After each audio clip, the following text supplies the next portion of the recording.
Imagine preparing for a 1,000-mile ultramarathon. But instead of throwing a backpack over your shoulders, you have to pack all your heavy gear and all your food, literally, inside your own body. Welcome to This Explainer. Today we are looking at the frankly horrifying ways animals completely rebuild their own anatomy just to survive the impossible. Okay, let's dive into this. I really want you to picture the extreme physical trade-offs of traveling across entire continents or vast, empty oceans without a vehicle. You can't just pack a suitcase. Every single ounce of fuel has to be carried by your own muscles, your own bones, and your own wings. And as we're going to see, for a lot of these animals, the cost of a ticket to their destination is paid in their own flesh and organs. So to really understand these extreme biological payments, we first need to establish a baseline and look at the spectrum of movement. Animals are moving all the time, right? Our bodies act as these amazing modular machines. But the thing is, not all movement is actually migration. Looking at the taxonomy of movement, a lot of actions like station keeping or kinesis, well, they just keep an animal in its current home range. And then you have commutes. An albatross flying thousands of kilometers horizontally across the open ocean for food, or microscopic plankton moving vertically every single day. Those are incredibly impressive feats, but ultimately, they're just proximate responses. They're really just reacting to an immediate, pressing need for resources in their environment. Which brings us to a massive distinction, defining what true migration actually is. It is not just a long walk. It's not just a really, really long commute. It is an entirely different biological beast altogether.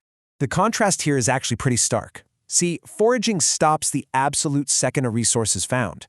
Think of marching Mormon crickets. They will immediately halt their massive swarm the very moment they hit a high-protein meal.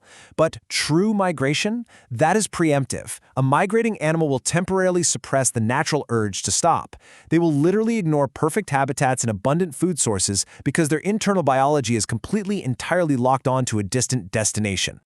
But here's the catch. Ignoring distractions just isn't enough. They have to physically fuel that massive journey, and fuel is incredibly heavy. When you are fighting gravity with every single flap of your wings, weight is your absolute worst enemy.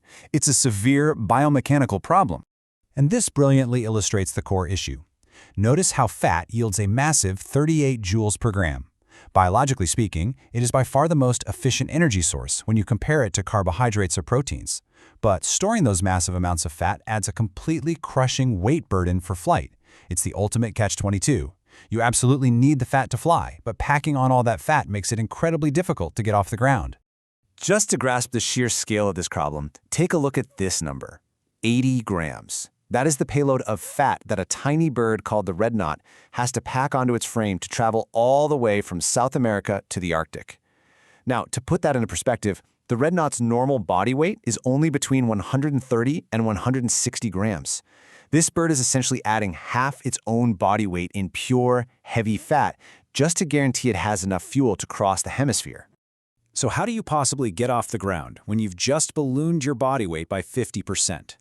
Well, this is where we see extreme avian body morphing. To survive this, these animals quite literally disassemble themselves from the inside out. It is honestly hard to believe, but the red knot actually compensates for that 80 grams of fat by physically shrinking its own digestive tract. It cannibalizes the tissue of its stomach and intestines. It drastically reduces their size and weight to make room and to balance the scales for those heavy fat reserves. They are literally hollowing out their own internal organs just to get airborne. But as you might guess, shrinking your stomach has some pretty severe consequences. Because its gut is now small and super weak, the red knot can't digest its usual diet of hard mollusk shells anymore. It is completely forced to rely on incredibly soft foods during its journey. And this is exactly why these birds absolutely must stop at Delaware Bay on the east coast of the US. They time their arrival perfectly so they can gorge on millions of soft, nutrient-rich horseshoe crab eggs. It's literally the only food their compromised bodies can even handle to refuel. And the red knot definitely isn't alone here. Let's move to Grandini and see how this builds with cyclical transformations. The Eared Grebe actually takes this whole biological rebuilding concept and turns it into a repeating, monthly cycle that completely alters the bird's anatomy depending on exactly what it needs to do at that moment. Walk through this timeline with me. In step 1, hundreds of thousands of eared grebes arrive at Mono Lake or the Salton Sea in California to molt. Now, because they temporarily can't fly without their feathers, we see step 2 happen. They completely shrink their massive chest flight muscles because, well, they aren't using them. And instead, they aggressively grow their leg muscles for diving, while their liver enlarges to process all those nutrients. Then, in step 3, when it's finally time to migrate again, they completely reverse the entire process. They shrink the legs down and pump up those chest muscles to take back to the sky. It is absolutely wild. Now, if you think birds playing plug-and-play with their internal organs is extreme, just wait until we look at the bugs. Welcome to the downright horrific world of insect muscle cannibalism. The technical term for this is histolysis, which is often part of what's called oogenesis-flight syndrome. This is a process where insects permanently destroy their own flight muscles to power the reproductive systems.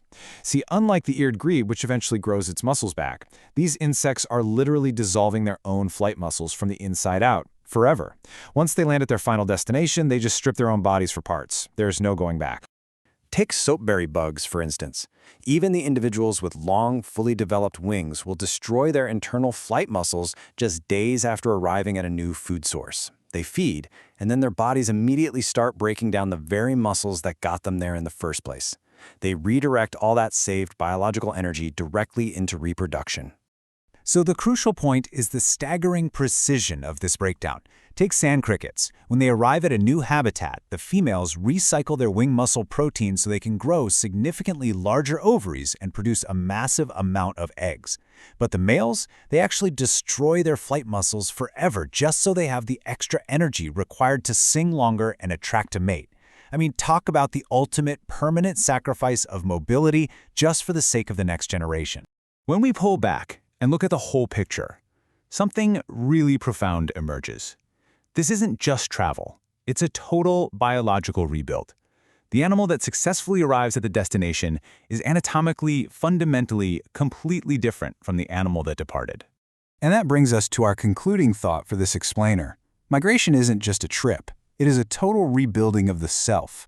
From birds hollowing out their own guts to insects cannibalizing their own wings, nature demands a remarkably steep price for passage. And it leaves us with a haunting yet pretty fascinating question to ponder. If your survival depended on it, just how much of yourself would you be willing to leave behind?